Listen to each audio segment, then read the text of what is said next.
El tema es la verdadera iglesia, que va en dos estudios. Luego va a ser la Odisea, la iglesia moderna, y es muy importante que tengamos en cuenta porque hoy hay muchas iglesias.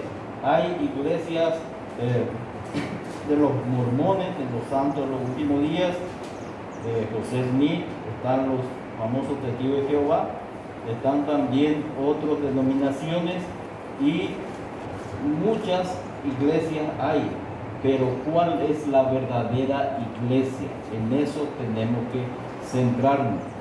Muy importante, y antes de empezar también quiero mencionar algo. Hay un estudio que traje las cualidades espirituales de una iglesia. Solamente di la primera parte y estoy en deuda con la hermana Patricia, que ella es muy atenta y me mostró, ¿verdad? Tanto a veces estoy involucrado en muchas cosas y ya me olvido, ¿verdad? Pero eso vamos a poner en orden. Quiero nomás enfatizar tanto porque hoy en el mundo hay muchas iglesias carismáticas, iglesias donde tumban, bailan, infinidad de denominaciones de iglesias, pero ¿cuál es la verdadera iglesia? Hay muchas iglesias nominales en el mundo, pero ¿cuál es la verdadera iglesia? Primero debemos saber qué significado tiene la palabra iglesia. Iglesia viene del griego eclesia. La eka significa fuera, eclesia significa llamar, es decir, significa literalmente los llamados fuera, apartado para Dios, apartado del mundo y del pecado. Ese es iglesia. Bien, hermano, vamos a orar para entrar leyendo nuestro estudio.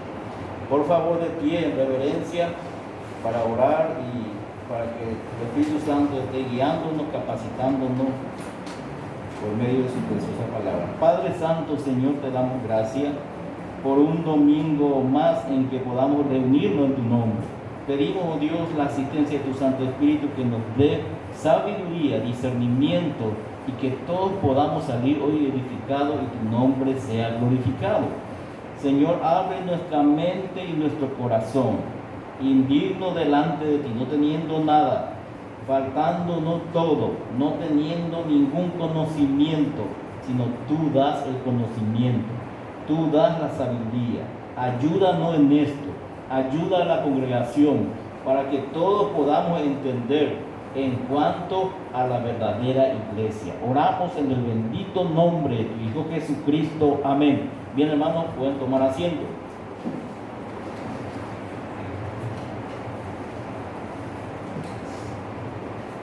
Bien, la verdadera iglesia. ¿Qué dice la Biblia acerca de la verdadera iglesia? Porque podemos hablar de muchas iglesias en cuanto a lo que hay en el mundo.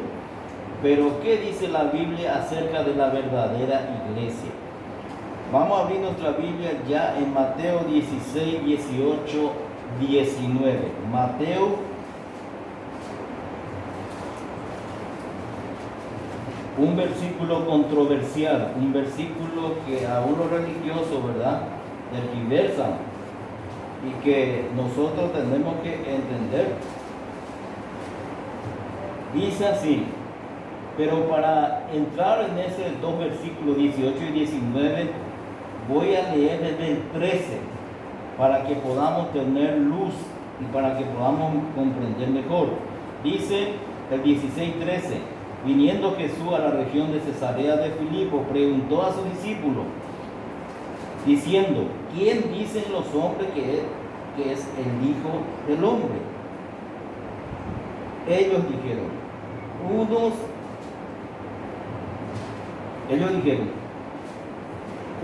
Juan el Bautista, otros Elías, otros Jeremías o algunos de los profetas. Vean, hermanos, es versículo 13 y 14. ¿Quién dice los hombres? Los hombres no está hablando de sus discípulos, los hombres en general. En general, los hombres ¿quién dice que soy yo?, decía Jesucristo. Y algunos decían, bueno, este es Elías, este es Jeremías, este es uno de los profetas, los hombres, decían.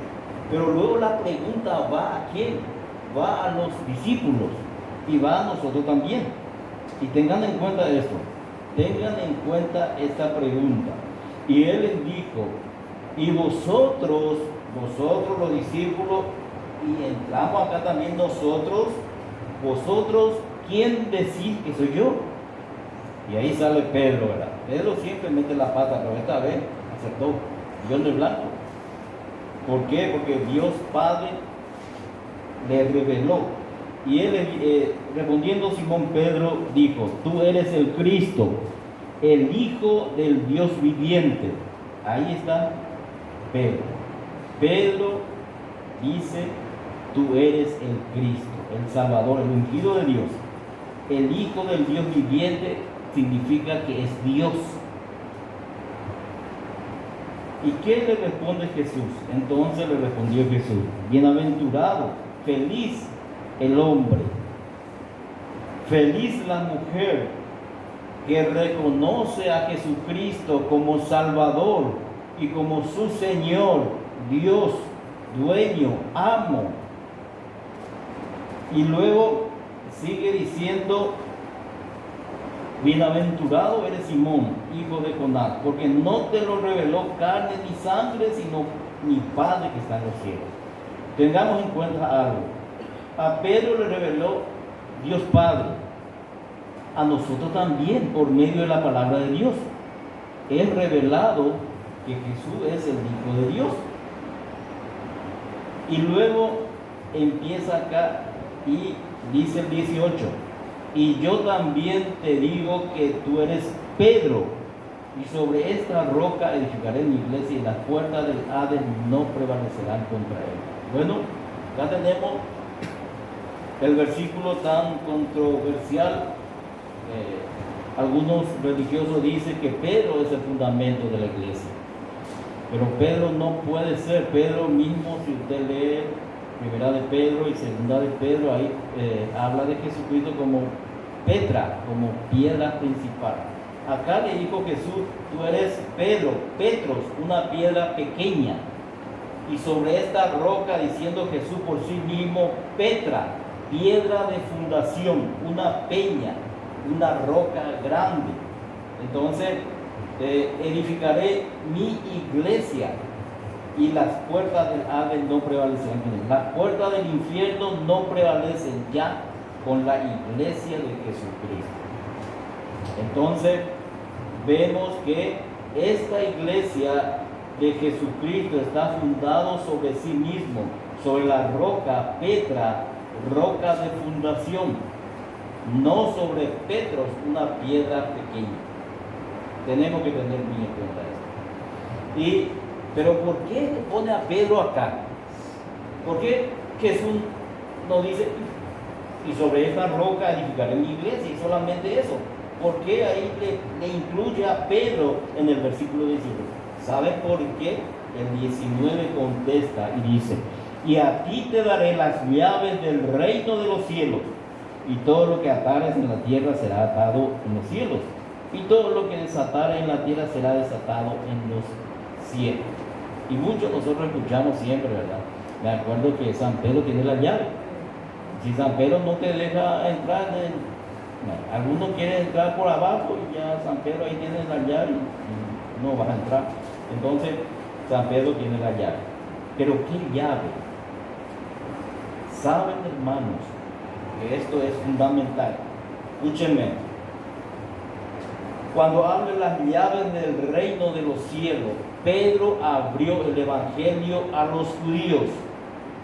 Pedro abrió el evangelio a los gentiles, a los que no son judíos. Entonces Pedro se le dio esa llave. Y esa llave que hacía, bueno, todo lo que atare en la tierra será atado, todo lo que resiste a Dios quedan sus pecados atados, encadenados. Y todo lo que le recibe a Cristo por Salvador es desatado también en los cielos. Porque Pedro, Dios le mencionó en el 18 porque era una piedra pequeña. ¿Por qué? Porque Pedro se le dio las llaves del reino de los cielos, del evangelio, para abrir a los judíos y a los gentiles. Pero vamos a tener base bíblica, vamos a estudiar en eso. Primero, Hechos 2. Hechos capítulo 2.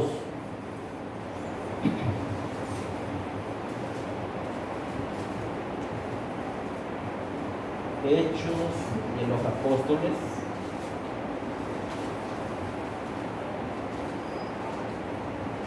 Capítulo 2, verso, voy a leer el 36 hasta el 40. Hasta 40. Dice así: sepa pues ciertísimamente toda la casa de Israel que a este Jesús, a quien vosotros crucificasteis, Dios le ha hecho Señor y Cristo. Qué valentía de Pedro, diciendo a los judíos: ustedes mataron a Cristo, ustedes son culpables directamente. No hizo un rodeo, sino que fue directamente a los judíos, porque acá dice sepa ciertísimamente toda la casa de Israel. Entonces la predicación acá fue a los judíos. Entonces Pedro acá abre la llave del evangelio del reino de los cielos a los judíos, y los judíos escuchaban. Dice al renglón seguido: al oír esto, verso 37, al oír esto se compungieron de corazón y dijeron a Pedro y a los otros apóstoles: varones hermanos, ¿qué haremos? Ellos entendieron tan bien lo que Pedro le dijo, ¿verdad? Y acá tenemos también que no tenemos que endulzar el evangelio. Lo que dice la palabra hay que decir. Cuando usted está evangelizando, hable del cielo y hable del infierno también. Porque si no se arrepiente de sus pecados, ellos van a ir directamente al infierno. Algunos hablan solamente del amor de Dios. Sí, Dios ama. Y por eso fue que vino a morir por nosotros.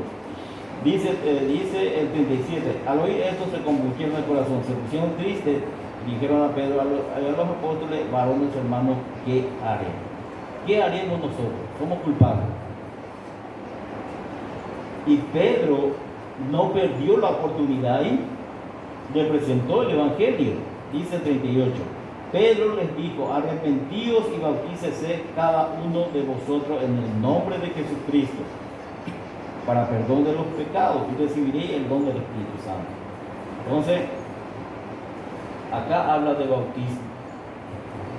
Muchos seguramente pensarán que este bautismo es bautismo en agua. No, este se refiere a la salvación.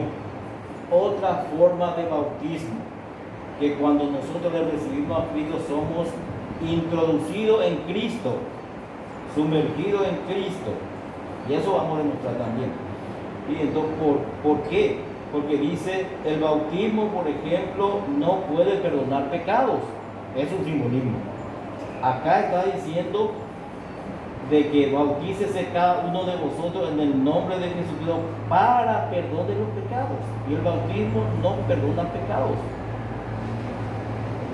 Y luego dice: y recibiréis el don del Espíritu Santo. En el bautismo no recibimos el don del Espíritu Santo. ¿Cuándo recibimos? Cuando es perdonado nuestro pecado, cuando depositamos nuestra fe en Cristo, cuando escuchamos la palabra y por la fe le recibimos a Cristo por Salvador personal, y también recibimos el don del Espíritu Santo. Entonces, esta forma de bautismo significa sumergirse, entrar todo. Esta forma de bautismo se refiere a la salvación en Jesucristo. Jesús nos cubrió, la muerte de Jesús nos cubrió completamente, nos sumergimos en Cristo, y a eso se refiere acá. Y los judíos entendieron muy bien, pero muchos tergiversan esta parte. Muchos están lo de solo Jesús, que dice que el bautismo es solamente en el nombre de Jesucristo. El contexto acá no habla de eso. Este no es bautismo en agua, sino que es una forma de bautismo que se refiere a la salvación. Marquen ahí y vamos a Romanos. Romanos capítulo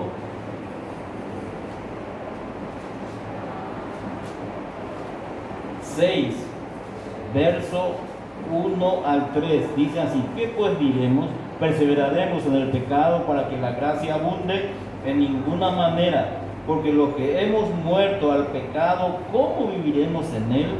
¿O no sabéis que todos los que hemos sido bautizados en Cristo Jesús, hemos sido bautizados en su muerte? Ahí está la clave, está en el 3. ¿O no sabéis que todos los que hemos sido bautizados en Cristo, introducidos en Cristo, cuando le recibí a Jesucristo por Salvador, fui introducido, la muerte de Cristo me cubrió? Por eso la Biblia dice: ¿o no sabéis? De nuevo repito, que todos los que hemos sido bautizados en Cristo Jesús, hemos sido bautizados en su muerte. Entonces, Hechos habla del bautismo, de una forma de bautismo que se refiere a la salvación. Y los judíos entendieron muy bien, pero muchos aún predicadores no entienden esta parte. Y nosotros tenemos que entenderlo. Volvemos a Hechos, de nuevo Hechos, y veamos un poco dónde encontramos acá bautismo en agua. Porque acá también hay. Bueno, dice el 39: porque para vosotros es la promesa y para vuestros hijos y para todos los que están lejos, para cuando el Señor nuestro Dios llamare. Acá de nuevo enfatiza Pedro, dice: la promesa era primeramente de salvación a los judíos, vino a los judíos, y luego a los gentiles, a los que no son judíos.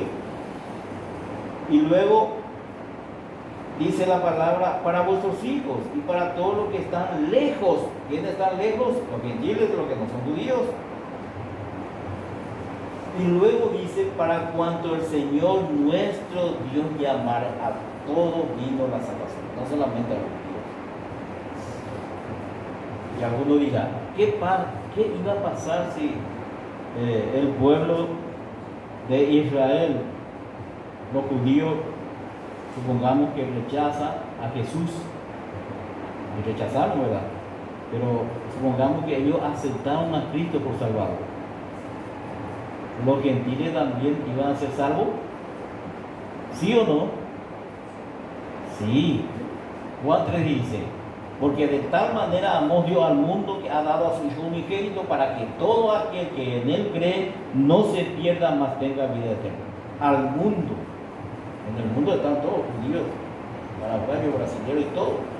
Entonces, igual si es que los judíos le aceptaban a Cristo como Salvador, porque los judíos le rechazaron, y entonces Jesús fue a los gentiles. Igual la salvación era para todo el mundo, para todos. Dice el 40: y con otras muchas palabras testificaba y le exhortaba diciendo: sé salvo de esta perversa generación. Imagínense, esa época de Pedro, ya la generación era perversa. Imagínense hoy. Y agregamos acá: hoy es maligna y perversa. Y ahí ya usted puede analizar bien las cosas que suceden en este mundo. Cosas increíbles. La maldad increíble. Dice, y voy a leer también el 41: así que los que recibieron su palabra fueron bautizados, y se añadieron aquel día como 3,000 personas. Acá tenemos el bautismo en agua, cuando dice, y repito de nuevo: así que los que recibieron su palabra, los que fueron salvos, fueron bautizados. Bautismo en agua por inmersión. Fueron bautizados, y se añadieron aquel día como 3,000 personas. Y alguno dirá: ¿cómo que Pedro pudo bautizar a 3,000 personas? No va a poder. Bastante. Pedro, en el poder del Espíritu Santo, predicó, y 3,000 personas le recibieron a Jesucristo. A mi juicio, hermano, que cada hermano, cada uno se bautizaba uno a sí mismo.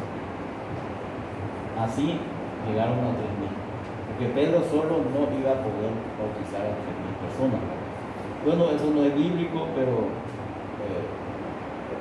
podemos considerar. Bien, seguimos entonces volviendo ahí en nuestro versículo de Mateo.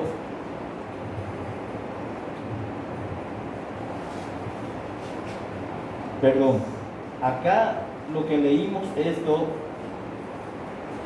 vean el verso 36, tengan en cuenta el verso 36 de Hechos 2. Pedro habla a los judíos, abre el evangelio del reino de los cielos a los judíos. Ahora vamos a los gentiles, a los que no son judíos. Hechos capítulo 10. Hechos capítulo 10, ¿recuerdan? Pedro, ahí Cornelio. Voy a leer desde el 44. Desde el 44 al 48. Mientras aún hablaba Pedro estas palabras, el Espíritu Santo cayó sobre todos los que oían el discurso. Y los fieles de la circuncisión que habían venido con Pedro se quedaron atónitos de que también sobre los gentiles se derramase el don del Espíritu Santo, porque los oían que hablaban en lengua y que magnificaban a Dios. Hay un momento y luego seguimos. Primeramente, Pedro hablaba la palabra de Dios, ¿verdad? Y el Espíritu Santo dice cayó sobre los que oían el discurso. Ahí está Cornelio, tal vez su familia, tal vez su vecino, tal vez su hombre. Él era un centurión romano, estaba a cargo de 100 soldados. Entonces, todo lo que está oyendo el Espíritu Santo cayó sobre ellos. Y los fieles de la circuncisión, ¿quiénes son los fieles de la circuncisión? Son los judíos. Los judíos que se asombraron, atónitos, de que también sobre los que no son judíos, gentiles, se derramase el don del Espíritu Santo. Y dice el 46, porque los oía que hablaban en lenguas, que magnificaban a Dios. Ahí está, lenguas, acá es idiomas, en idiomas, y magnificaban a Dios. Entonces respondió Pedro, 47, ¿puede acaso alguno impedir el agua para que no sean bautizados estos que han recibido al Espíritu Santo también como nosotros? Ahí Pedro habla de qué, del bautismo en agua. Y luego dice el 48, presten atención también en esta parte. Y mandó bautizarle en el nombre del Señor Jesús. Entonces le rogaron que se quedase por algunos días. Lo que pasa acá dice es bautismo en agua, pero se bautizaron en el nombre del Señor Jesús. Vean el versículo, la profundidad de esa enseñanza. Dice Señor Jesús. Señor es Dios, es amo, dueño. Señor también es el Espíritu Santo, porque el Espíritu Santo es Dios. Entonces, voy a usar una palabra, ¿verdad? Y implícitamente significa que dentro de Señor está Dios, el Espíritu Santo, y también el Hijo. El Hijo es Señor, es Dios. El Padre es Señor, es Dios. El Espíritu Santo es Señor, es Dios. Entonces, cuando dice Señor Jesús, podemos nosotros enfatizar el bautismo en el nombre del Padre, del Hijo y del Espíritu Santo. Espero esto que se entienda, porque hay una secta que yo conocí bastante bien, los llamados que dicen solamente el bautismo en el nombre del Señor Jesús. Entonces le rogaron que se quedase por algunos días. Ahí tenemos a Cornelio, toda su familia, todos sus vecinos, sus hombres y todo lo que hay, pues recibieron a Cristo como Salvador personal. Y ellos eran gentiles, no eran judíos. Pedro abrió acá el evangelio del reino de los cielos a los gentiles. Primero a los judíos, luego a los gentiles. Vean el orden, porque primero empieza de la casa, Jerusalén. Como también nosotros primero debemos empezar en nuestro hogar, evangelizar. y luego entendernos, ¿verdad? Tan importante es de que nosotros podamos comprender esto. Bien, solamente estamos en un versículo. Vamos en 1 Corintios 1, 2. ¿Qué dice la Biblia acerca de la verdadera iglesia? 1 Corintios 1, 2.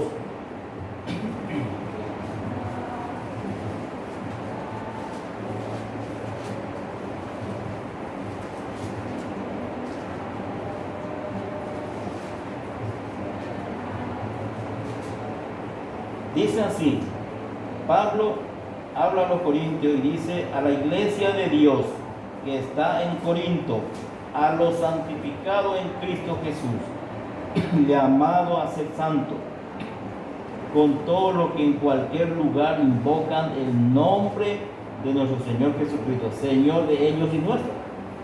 Pablo habla a los corintios y dice: los corintios le llaman iglesia de Dios, y también le llaman santificado en Cristo Jesús, llamado a ser santos. Por llamado a ser santo, tenemos que tener en cuenta, cuando usted le recibe a Cristo por Salvador, es ahí donde es llamado a ser santo. Si yo no soy de Cristo, no voy a ser santo, voy a ser santa. Entonces, santo en Cristo. Por eso que cuando hablan, por ejemplo, de la predestinación, a veces algunos antes de la salvación, no es correcto bíblicamente. ¿Por qué? Porque en Jesucristo nosotros somos escogidos. ¿Para qué? ¿Para qué usted fue escogido en Cristo? Para ser santo, para conformarse a la imagen de su Hijo Jesucristo. Entonces, para eso. Pero si usted no es de Cristo, no va a ser escogido ni predestinado para ser santo y conformarse a su Cristo, no antes de la salvación. Bueno, la lista tiene, algunos dicen, bueno, Dios en su presencia conoce quién va a ser salvo, quién no, pero esa lista no nos pertenece, no debemos entrar en eso. Eso Dios sabe. Dios es omnisciente, omnipotente, omnipresente. Tiene sus atributos que nadie tiene. Entonces, vemos a la iglesia de Corinto, 1 Corintios, y vemos después qué pasó con los corintios, por ejemplo, el pecado que había también con los corintios, había divisiones. Uno de los hermanos tenía la mujer de su padre, y otras cosas, otros pecados, pero Pablo lo llama iglesia de Dios. Entonces, es la verdadera iglesia de Dios, que somos pecadores perdonados. En Romanos 16, 16, Romanos 16, 16.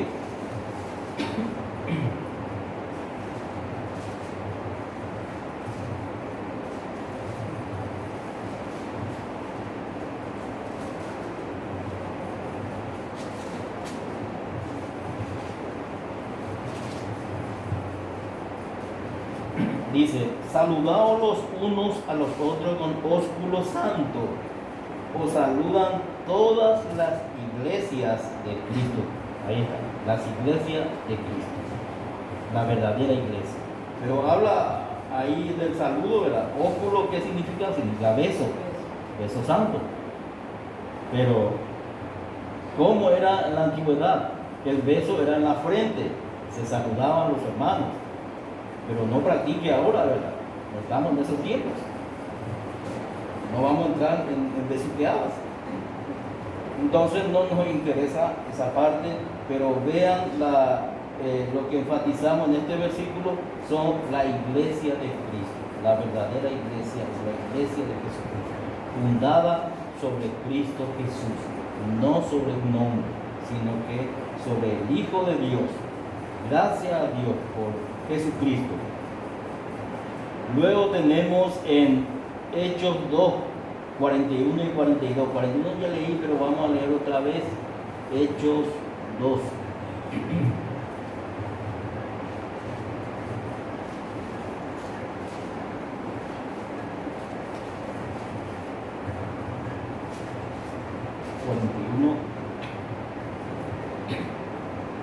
42.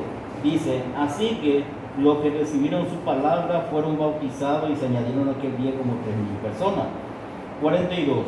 Y perseveraban en la doctrina de los apóstoles, en la comunión unos con otros, en el partimiento del pan y en las oraciones. Quiero enfatizar algo. Acá, una iglesia, la iglesia de Jesucristo, tiene pilares de las sanas doctrinas bíblicas. Si usted va a una iglesia, supongamos que usted va a viajar, ¿verdad?, de aquí al interior, por ejemplo, a Pedro Juan Caballero, y usted busca una iglesia bíblica. Y usted dice, bueno, ¿cómo puedo encontrar? ¿Cómo puedo saber si tiene una sana enseñanza? Acá tenemos, hermano, los pilares de la sana doctrina bíblica. Enumeremos entonces. Dice el 41, así que los que recibieron su palabra, salvación en Jesucristo. Recibir la palabra, salvación de Cristo. Primer pilar de una iglesia bíblica. Segundo, fueron bautizados, bautismo bíblico por inmersión. Tercero, dice el 42, y perseveraban en la doctrina de los apóstoles, sana doctrina bíblica. Son 3 pilares ya. Y cuarto, en la comunión unos con otros. ¿Cuándo tenemos comunión unos con otros? Cuando nos congregamos. Por eso acá tenemos uno de los pilares de una iglesia bíblica, es el congregarse, hermano. Y hay una apatía hoy en eso. Hay una apatía después de la pandemia. Pocos son los que se congregan. Y es un mandamiento del Señor, está acá. Estos pilares de la sana doctrina tenía la iglesia primitiva. En su principio, cuando empezó la iglesia de Jesucristo, tenía estos pilares. ¿Cuántos ya tenemos? 4. 5. En el partimiento del pan. Ahí tenemos otro pilar. ¿Qué es partimiento de pan? Cena conmemorativa. Un mandamiento del Señor, una ordenanza. Y 6. En las oraciones. Una iglesia bíblica tiene que orar, tiene que enfatizar siempre en la oración, de orar unos por otros, de orar antes de empezar la reunión, de orar constantemente, perseverantemente, reunión de oración. Una iglesia bíblica, una de las pilares fundamentales es la oración, hermano. Entonces tenemos 6 pilares de la sana doctrina bíblica. Y voy a agregar uno, que es el evangelismo. El ganar almas para Cristo. 7 pilares de la sana doctrina tiene que tener una iglesia como fundamento. El fundamento es Cristo Jesús, pero estos son los pilares que sostiene una iglesia de sana doctrina bíblica. Recuerden esto, si es posible anoten, porque cuando usted se quiere congregar en otro lado, examine, porque ahora hay iglesias a montones. Hay iglesias de la prosperidad, hay iglesias donde se curan enfermedades. Bueno, lunes dolor de cabeza, martes no sé si es diarrea tampoco, y miércoles dolor de hueso, o como ellos dicen, infinidad. Entonces, las iglesias carismáticas, nosotros debemos fundamentarnos, y estos son las 7 pilares de una iglesia bíblica. Recuerden, para examinar a una iglesia, Hechos 2, 41 y 42. Ahí está, la iglesia primitiva tenía estos pilares de las sanas doctrinas bíblicas. Bien. Seguimos, Efesios 2, 19 al 20. Efesios. Siempre en el contexto de la verdadera iglesia, la iglesia de Jesucristo.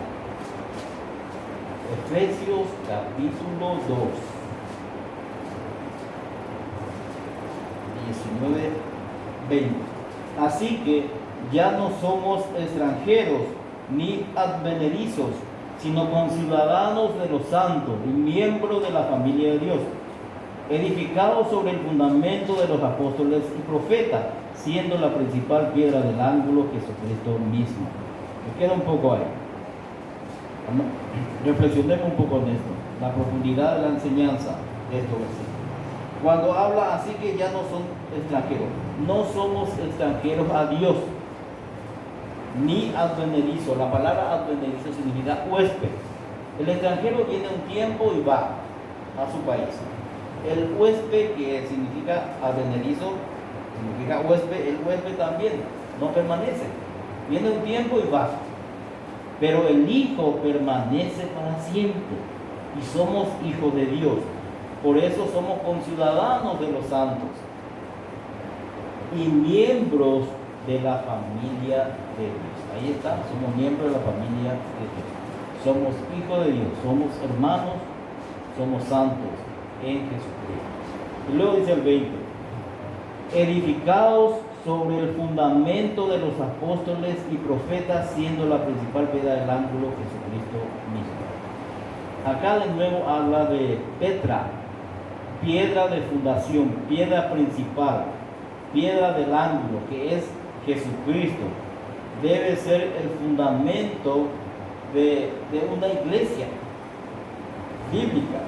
Y nosotros somos iglesia, cada uno somos iglesia y nos reunimos en la asamblea también, se llama iglesia. Y habla de un edificio, pone ejemplo a la iglesia como un edificio que tiene su fundamento que es en Cristo Jesús.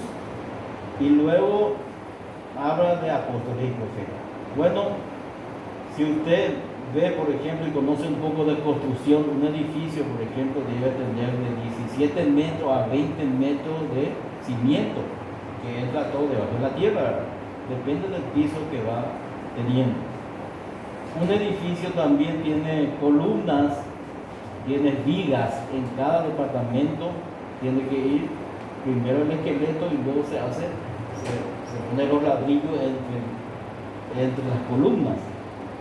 Hermanos, sabio es nuestro Dios, que nos muestra como un edificio nosotros debemos ir creciendo en la sana enseñanza bíblica. El fundamento debe ser Cristo Jesús. Levantamos nuestra vida espiritual en el edificio y las columnas que son fundamentos también del edificio, columnas, ponerle vigas, dentro de esa columna se levantan las paredes. Pero esto es muy interesante. Van a ver que ninguna pared puede salir mal, porque tiene la columna de guía. Nosotros tenemos de guía a los apóstoles y profetas. Y si su vida lleva en el fundamento de la sana doctrina bíblica, apóstoles y profetas, siendo el fundamento Jesucristo, no va a salir de esa sana enseñanza, porque esas columnas son guía para que nosotros vayamos levantando las paredes, piso por piso. Tenemos la columna y como guía levantamos cada piso, estamos levantando. Y la palabra dice, de nuevo, en quien todo el edificio bien coordinado, dice, significa que está en orden, bien encuadrado, bien firme, porque un edificio tiene que estar firme, a nivel. Un edificio que está inclinado no se habita, porque puede caer. Entonces tiene que estar a cordel, desplomado, a nivel, bien coordinado.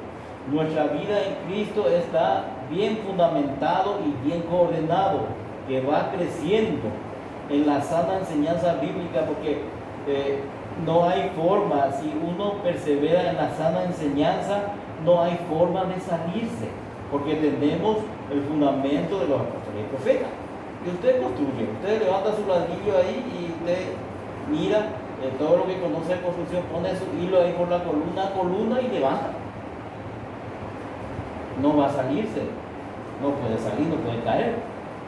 Entonces, qué bien, qué maravilla de maravilla cuando Dios nos habla y nos dice de que cómo tenemos un parámetro de construir nuestra vida como un edificio, y nuestro fundamento es inamovible, ninguna tormenta puede, ni la muerte ni la vida, dice ya Romano, Nadie. La salvación es eterna, es segura, hermanos. Nuestro fundamento es, pone ejemplo, la roca, la Petra. Nuestro fundamento es inamovible. Ninguna tormenta de la vida puede echarlo. Ni la muerte, ni principado, dice, ni demonios puede sacarnos el amor de Cristo que tenemos nosotros en esa salvación, que es la salvación en Jesucristo. Luego dice, en quien todo el edificio bien coordinado va creciendo para un templo santo en el Señor, en quien vosotros también sois juntamente edificados para morada de Dios en el Espíritu. Ahí está, somos templos del Espíritu Santo. Como tal debemos ir de crecer espiritualmente. ¿Sabe cuál es el problema de nosotros, hermanos? Me incluyo también, y de todas las iglesias evangélicas llamadas Biblia. ¿Sabe cuál es el problema? Crecimiento espiritual. Crecimiento espiritual y madurez espiritual. A veces no discernimos qué es lo que está bien y qué es lo que está mal. El maduro espiritualmente tiene que tener discernimiento del bien y del mal. ¿Por qué no crecemos? Crecemos a veces porque no nos nutrimos de la palabra de Dios, que nos va a dar el crecimiento espiritual.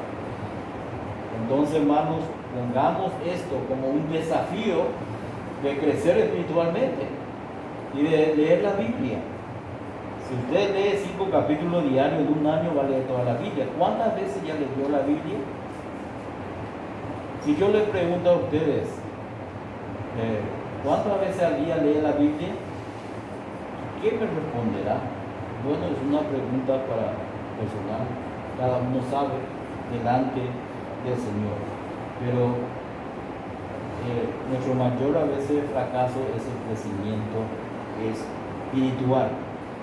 Bien, en Hechos 9:31, Hechos de los Apóstoles. Vamos a ver a Hechos.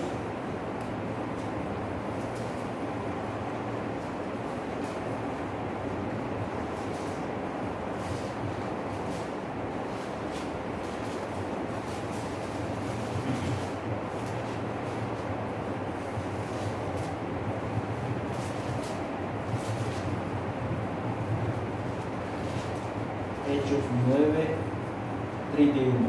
Dice así: entonces las iglesias tenían paz por toda Judea, Galilea y Samaria, y eran edificadas andando en el temor del Señor, y se presentaban fortalecidas por el Espíritu Santo. Acá vemos también otra cualidad espiritual que tiene que tener una iglesia bíblica. ¿Y cuál es? El temor a Dios. Porque la iglesia primitiva decía había paz en Judea, en Galilea, en toda Samaria, y ellos estaban creciendo. ¿Por qué? ¿Por qué crecían? Porque el crecimiento espiritual, la sabiduría de Dios da el temor del Señor, temor a Dios, un temor reverente para no pecar, un temor reverente hacia Dios, de honra y respeto, porque Dios me está viendo en donde nosotros andamos, en donde nosotros estamos. Dios te está viendo cuando tú estás a solas con tu celular.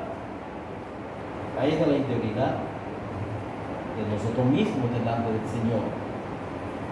Vemos, hermanos, de que el temor del Señor es una cualidad espiritual que fortalece al cristiano por medio del Espíritu Santo. Y también es una cualidad donde da crecimiento espiritual. Hay temor de Dios, hermano, en nuestro corazón. Hay temor de Dios en las iglesias bíblicas. Si hay temor, no debe haber egoísmo, murmuración, hipocresía. Entonces debe haber temor a Dios. Temor a Dios, hermanos, que va a edificar nuestra vida espiritual va a fortalecernos y esa fortaleza viene por el Espíritu Santo. Hermanos, la fortaleza no es solamente la fuerza que nos da. Recuerden cuando Dios le dijo a José: esfuérzate y sé valiente. Debemos ser esforzados en la vida espiritual, esforzarnos en congregarnos, esforzarnos en las reuniones de oración, esforzarnos en el evangelismo, esforzarnos en leer la Biblia, porque yo sé bien y sé cómo es a veces en nuestros hogares. Cuando vamos a leer la Biblia siempre va a haber interrupción, porque el enemigo está ahí, porque el mundo está ahí, mi carne está ahí. Mi carne no le gusta a veces, sino le gustan los placeres del mundo. Hay una lucha constante, pero tenemos a uno que venció, que es Jesucristo, y somos más que vencedores en aquel que nos amó. Tenemos el Espíritu Santo y tenemos la Biblia, 66 libros. Usted tiene una biblioteca a mano para nutrirse, para tener sabiduría de Dios, para tener entendimiento, para conocer a Dios y caminar con Dios. Él no caminó con Dios y fue traspuesto. ¿Qué significa caminar? Estar de acuerdo, estar en comunión. Hermanos, solo que resistimos al cambio que Dios quiere hacer en nosotros. Nuestro mayor problema también no solamente el crecimiento y madurez espiritual, es nuestro carácter. Decía un hermano: yo tengo mi carácter. Y bueno, ¿y qué carácter tiene que tener cristiano? El carácter de Cristo. ¿Qué dijo Jesucristo? Aprended de mí, que soy manso y humilde de corazón. Mansedumbre, humildad.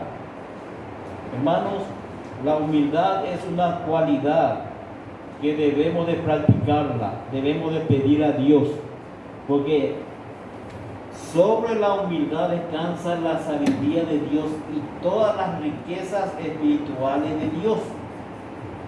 Pero si no hay humildad, olvídese de sabiduría, porque la sabiduría descansa en la humildad. Porque la sabiduría del mundo descansa en el mundo terrenal, en su conocimiento vacío de Dios. Pero nosotros somos diferentes. Sobre la humildad descansa todas las cualidades espirituales que Dios quiere darnos. Pero a veces resistimos a Dios, no nos da, porque no tenemos humildad, pero no la usamos. Debemos practicar, debemos pedir a Dios humildad. A veces pedimos humildad y viene una enfermedad, porque cuando hay enfermedad somos humildes. Yo cuando me enfermo, hermano, soy tan humilde, pero eso ¿cuánto dura? Dura solo 3-4 días y después ya empiezo a ser diferente, a tener ese orgullo. Nuestro mayor enemigo, hermano, es el orgullo. Y el orgullo es un enemigo nuestro. A veces nos acompaña por todos lados. Está en la iglesia, está en el trabajo, está por todos lados. El orgullo debemos de despojarnos. Y solo Dios puede hacer eso, dándonos humildad y dándonos mansedumbre. Hermanos, tengamos en cuenta entonces que la verdadera iglesia es la iglesia de Jesucristo, no la iglesia que ponen los hombres. Y algunos dicen que Pedro y otros dicen, bueno, ahí empezó, ¿verdad? Pedro no tiene nada que ver. Pedro solamente está diciendo, bueno, que tienen conmigo. No tengo nada que ver. Pedro, si usted lee la epístola de Pedro, habla de Jesucristo, roca que hace caer, dice, es Cristo Jesús. La verdadera iglesia empezó en Hechos 2, en el día de Pentecostés, 50 días después de la resurrección. La verdadera iglesia tiene 7 pilares de la sana doctrina bíblica. Hechos 2, 41 y 42. La verdadera iglesia no es una iglesia nominal, de nombre, no es denominación, sino que es la iglesia de Jesucristo.